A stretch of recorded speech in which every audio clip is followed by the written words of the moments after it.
കേരളത്തിൽ യുഡിഎഫിനുണ്ടായ വൻ വിജയത്തിന് വഴിയൊരുക്കിയത് ന്യൂനപക്ഷ വോട്ടുകളുടെ ഏകീകരണമാണ്. തൃശൂർ ഒഴിച്ചു നിർത്തിയാൽ മുസ്ലിം ക്രിസ്ത്യൻ വോട്ടുകളിൽ ബഹുഭൂരിപക്ഷവും പെട്ടിയിലാക്കാൻ യുഡിഎഫിന് കഴിഞ്ഞു എന്നുള്ളതാണ് അവരുടെ നേട്ടം. ലീഗ് കോട്ടകളും ഭദ്രമായി തന്നെ നിലകൊള്ളുകയും ചെയ്തു. മധ്യ കേരളത്തിൽ നിർണായകമായിട്ടുള്ള ക്രൈസ്തവ വോട്ടുകളും യുഡിഎഫിന്റെ തിളക്കമേറിയ വിജയത്തിൽ നിർണായകമായി എന്നുള്ളതാണ് വിലയിരുത്തൽ. 10 വർഷമായി കൈവിട്ടുപോയ ലക്ഷദ്വീപ് തിരിച്ചുപിടിക്കാനായതും കോൺഗ്രസിന് നേട്ടമാണ്.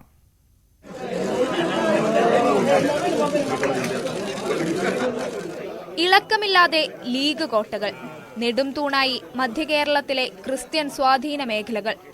UDF നേടിയ വമ്പൻ വിജയത്തിൽ നിർണായകമായത് ന്യൂനപക്ഷ വോട്ടുകളാണ്. ആലപ്പുഴ, കോട്ടയം മണ്ഡലങ്ങൾ കൂടി തിരിച്ചുപിടിച്ചതോടെ മധ്യകേരളം UDF കോട്ടയെന്ന് ഉറപ്പിച്ചു. എറണാകുളം, ചാലക്കുടി, ഇടുക്കി മണ്ഡലങ്ങൾ വൻ ഭൂരിപക്ഷത്തോടെ നിലനിർത്താനായതും മുന്നണിക്ക് അഭിമാനാർഹമായ നേട്ടമാണ്.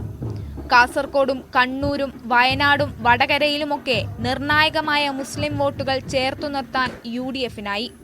ന്യൂനപക്ഷ വോട്ടുകളിൽ വലിയ രീതിയിലുണ്ടായ ഏകീകരണമാണ് 2019 വലിയ വിജയം ആവർത്തിക്കാൻ UDFിന് സഹായകമായത്. സംസ്ഥയുടെ 5ാം ഘട്ട ലീഗ് വോട്ടുകളിൽ ചോർച്ചയുണ്ടാകുമോ എന്ന ആശങ്ക അസ്ഥാനത്തായി. മലപ്പുറത്തും പൊന്നാനിയിലും ഭൂരിപക്ഷം ഗണ്യമായി ഉയർത്തിയാണ് ലീഗ് നേതാക്കൾ കോട്ട കാത്തത്. സമസ്ത തെരഞ്ഞെടുപ്പിൽ ഇടപെട്ടിട്ടില്ലെന്നാണ് സെക്രട്ടറി ഉമർ ഫൈസി മുക്കത്തിന്റെ പ്രതികരണം. ആർക്ക് വോട്ട് ചെയ്യണമെന്ന് പറഞ്ഞിട്ടില്ല. ഇന്ത്യ മുന്നണി ജയിക്കണമെന്നാണ് പറഞ്ഞത്. ലീഗുമായുള്ള തർക്കങ്ങൾ പരിഹരിക്കാൻ ചർച്ചകൾ തുടങ്ങിയിട്ടുണ്ടെന്നും ഉമർ ഫൈസി മുക്കം പറഞ്ഞു. സമസ്ത അങ്ങനെ ഇടപെട്ടില്ലല്ലോ, രാഷ്ട്രീയത്തിലൊന്നും ഇടപെട്ടില്ല. രാഷ്ട്രീയ പണിയല്ല, തെരഞ്ഞെടുപ്പ് പ്രത്യേകം ഇടപെട്ടിട്ടൊന്നുമില്ല. ആർക്ക് വോട്ട് ചെയ്താലും സമ്മാനം എന്ന് പറഞ്ഞിട്ടുണ്ട്. ഇടതും വലുതും ഒക്കെ ഇന്ത്യ മുന്നണിന്റെ ഭാഗങ്ങളായതുകൊണ്ട് പിന്നെ അതിൽ ആർക്ക് വോട്ട് ചെയ്താലും അവിടെ നമുക്ക് മോഡി നടക്കണം, അതാണ് വിഷയം എന്ന് പറഞ്ഞിട്ടുണ്ട്. വേറൊന്നും പറഞ്ഞില്ല. കേന്ദ്ര സംസ്ഥാന സർക്കാരുകൾക്കെതിരെയുള്ള അതിശക്തമായ വികാരമാണ് മധ്യകേരളത്തിൽ കണ്ടത്.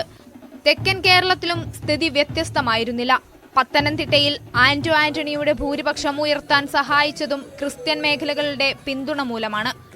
ആലപ്പുഴയിൽ AM ആരിഫിന് വീണിരുന്ന മുസ്ലിം വോട്ടുകളിൽ നല്ലൊരു ഭാഗം ഇക്കുറി തിരിച്ചുപിടിക്കാൻ KC വേണുഗോപാലിനായി.